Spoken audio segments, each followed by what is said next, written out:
Salut à tous et bienvenue sur ma chaîne. Aujourd'hui, comme vous l'avez vu dans le titre, on se retrouve pour parler un peu lecture. Donc en même temps, je vais me maquiller parce que je vais filmer des tirages sur TikTok juste après. Donc comme ça me permet de gagner du temps. Je me suis noté les livres. À chaque fois que je finis un livre dont je sais que je veux vous parler, je me le note pour être sûre. On va commencer par le nouveau thème de lecture que j'ai découvert il y a pas longtemps, avec Captive. Donc pour ceux qui ne connaissent pas Captive, Captive c'est un livre de dark romance. Donc la dark romance, je vais vous chercher la définition. Ici on n'est pas maquillage pro, hein, on est clairement de à la ramasse, à faire n'importe quoi, juste histoire d'avoir meilleure mine, je vous le dis tout de suite. Sous-genre de littérature sentimentale, la dark romance entre dans la catégorie des romances interdites mettant en scène des relations parfois condamnées par la morale ou par la loi. Donc l'histoire, c'est l'histoire de Ella et de Asher. Donc je sais que certains vont pas être d'accord, certains qui l'ont lu, mais Ella a été vendue par sa tante pour rembourser des soucis, des dettes d'argent qu'elle avait. Et donc elle devient une captive. Une captive, normalement, aux yeux de la loi en tout cas, c'est une femme, je sais pas si ça existe en homme, mais du coup je dirais une femme, qui est là pour réaliser des missions avec quelqu'un dans un réseau précis, donc un petit peu mafieux, etc. Donc c'est un milieu assez dur, mafia, armes, drogue et compagnie, donc déjà si vous aimez pas tout ça, vous allez pas aimer.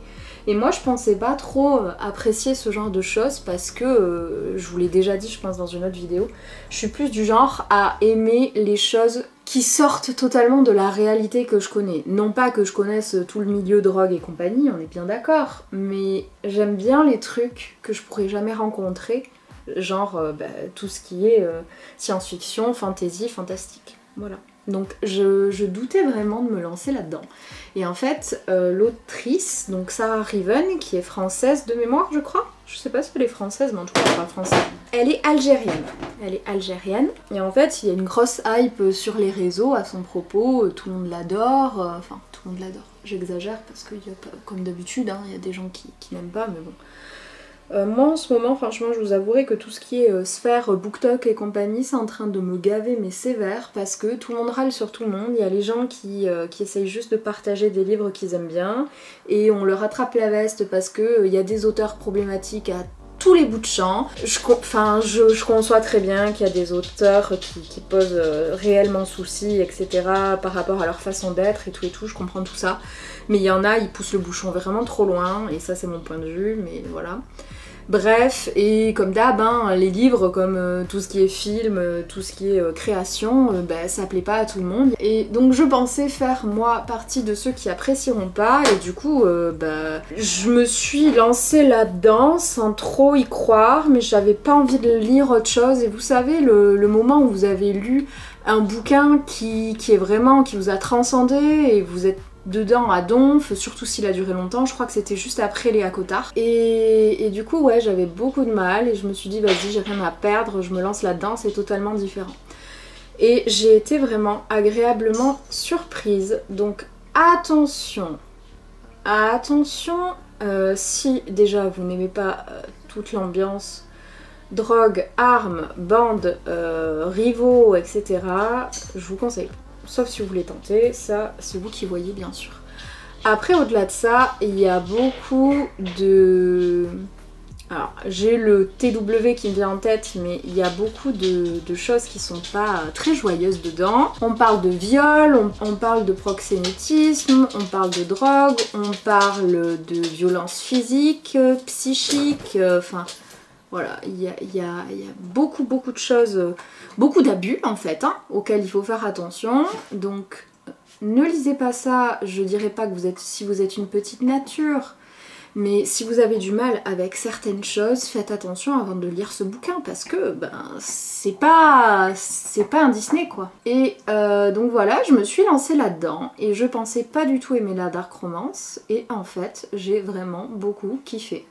J'ai chialé toutes les larmes de mon corps et j'ai vraiment beaucoup aimé les personnages, l'histoire et tout. Il y en a beaucoup qui encore une fois crient au scandale, d'accord, il y a un ou deux trois trucs que j'ai pas compris non plus. Au-delà de ça, moi j'ai bien aimé, mais attention, ça veut pas dire parce que j'ai beaucoup aimé ce bouquin que je suis pour que les hommes se comportent de la même manière dans la vraie vie. C'est juste que j'ai aimé ce bouquin, c'est tout. Et il y en a beaucoup qui ont du mal à faire la différence, j'ai l'impression, et je trouve ça vraiment dommage, quoi. Je trouve ça vraiment dommage parce que ça m'énerve. Ça m'énerve. Juste d'en parler, ça m'agace déjà, là. Bref, tout ça pour dire que Captive, j'ai beaucoup kiffé, et du coup, j'ai adoré sa plume à Sarah, donc j'ai lu le 1, j'ai lu le 1.5, et je me suis retrouvée comme une bisu.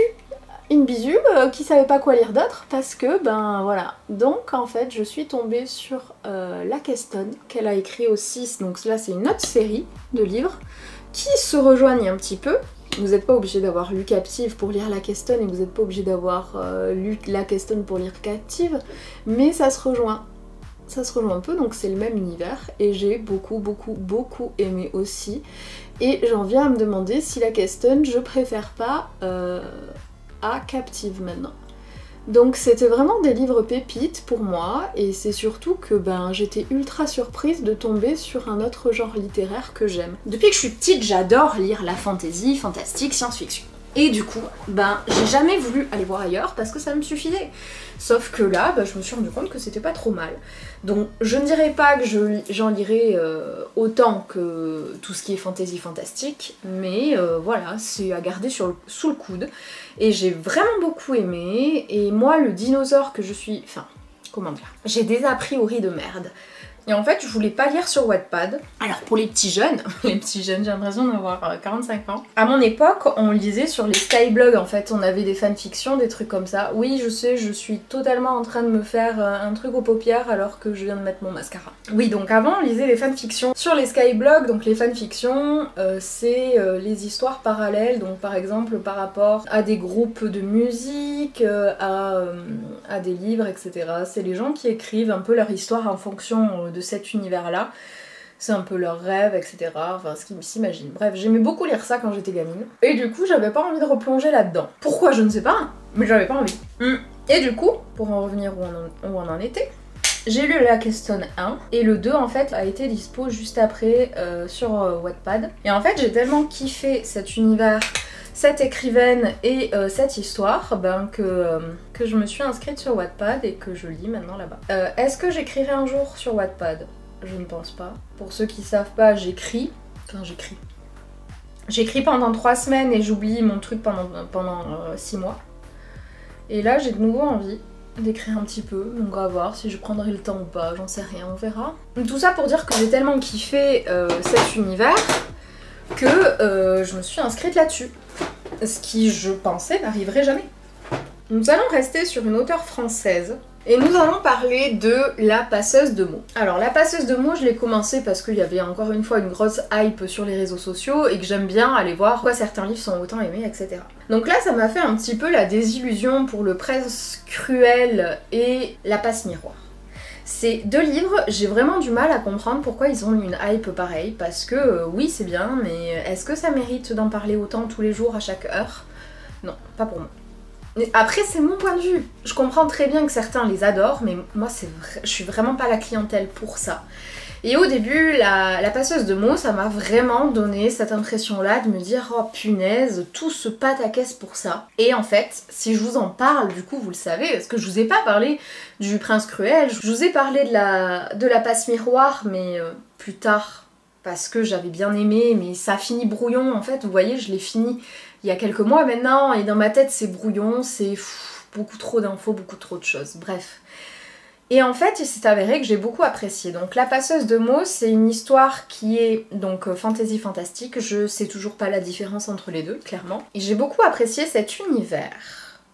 Pour faire court, je sais pas par où commencer parce que là moi j'en suis à la 3e. Je saurais pas quoi vous dire sans vous spoiler, donc je vais lire le résumé du premier, je pense que c'est le mieux. Dans le royaume de Hélios, les mots ont un pouvoir, celui de créer, d'équilibrer puis de détruire le monde. Lorsqu'on les prononce, aucun retour en arrière n'est possible. Aria, une jeune fille de la capitale, est passionnée de livres.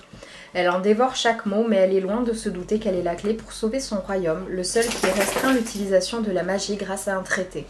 Un traité qui ne plaît pas aux rebelles, prêts à tout pour l'éradiquer. À l'aube des changements qui s'annoncent, les mots se réveillent pour établir l'ordre dans le chaos, la vérité dans l'illusion. Alors j'ai beaucoup aimé ce bouquin. D'abord en premier lieu parce que je me suis totalement retrouvée dans Aria qui passe des nuits blanches à lire. J'avais l'impression que c'était moi en fait, parce que je suis totalement capable pour un bouquin qui me plaît de passer une nuit blanche, il n'y a pas de souci sur ça. Après je tire la gueule, je suis fatiguée, j'ai mal, mais je suis capable de le faire. Et ouais, j'ai beaucoup apprécié et puis j'ai trouvé quand même le temps assez long. Mais en fait, une fois que l'action commence dans le premier, on est incapable de le lâcher et le deuxième, il est pépite aussi, mais vraiment pépite. Exceptionnel ce bouquin. Si vous aimez fantasy, il n'y a pas d'histoire d'amour dedans. On a un semblant à quelques étapes, mais il n'y en a pas.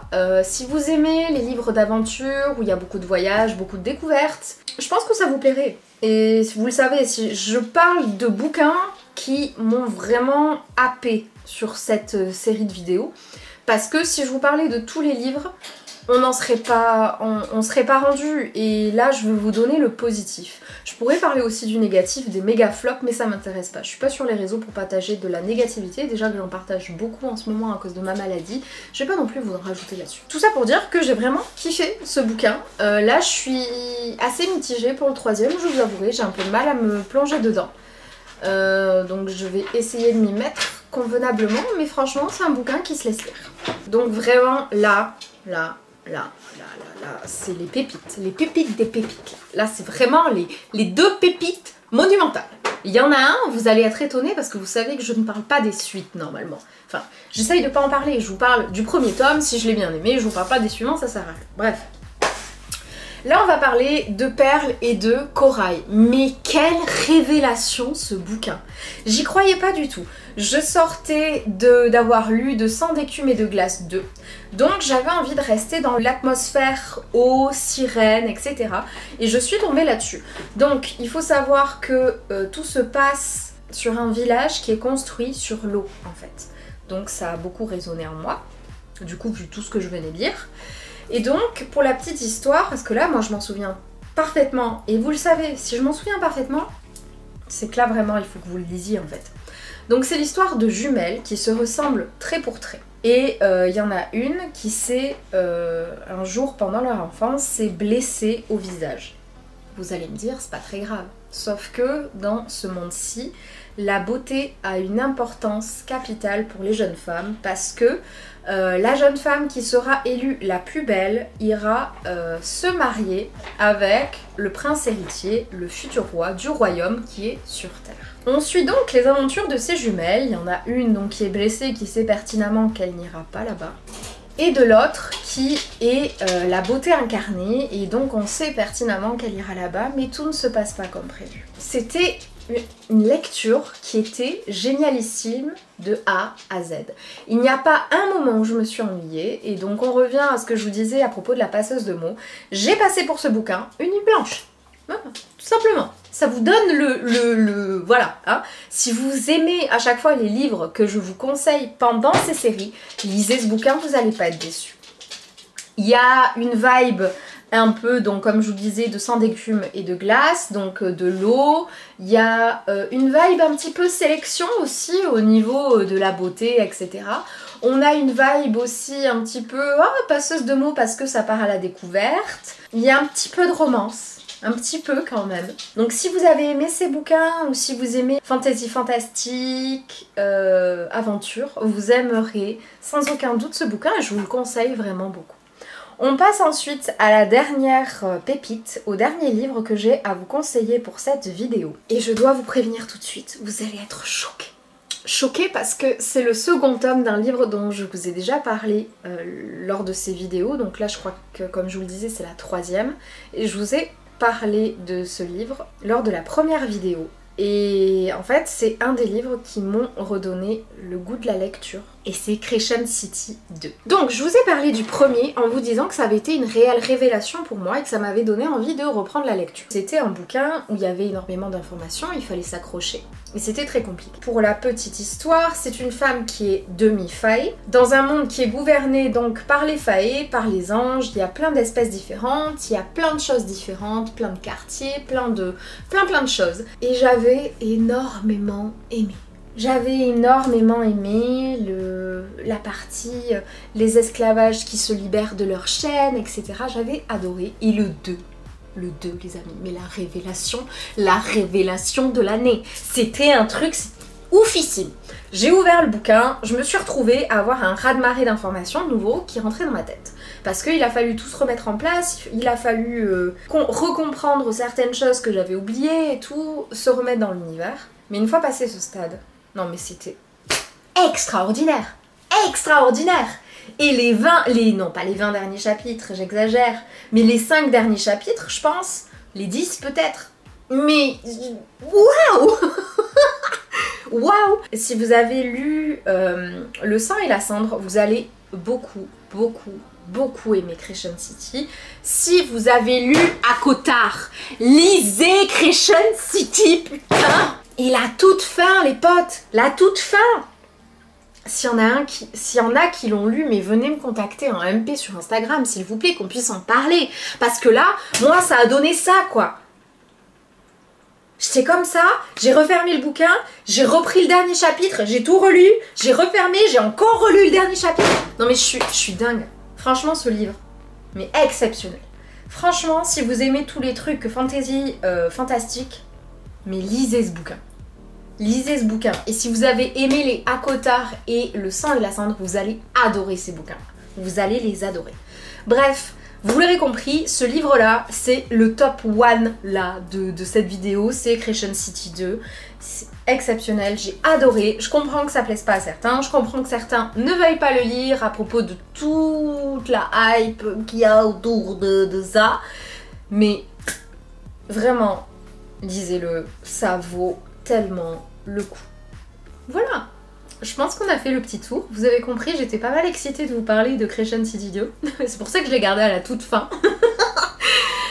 J'espère que cette vidéo vous aura plu. N'hésitez pas à me dire en commentaire si vous avez lu un des livres dont j'ai parlé, ce que vous avez lu ces derniers temps. Vous pouvez me suivre sur les autres réseaux, vous abonner à ma chaîne, et pour le reste, je vous dis à très vite dans une prochaine vidéo. Salut!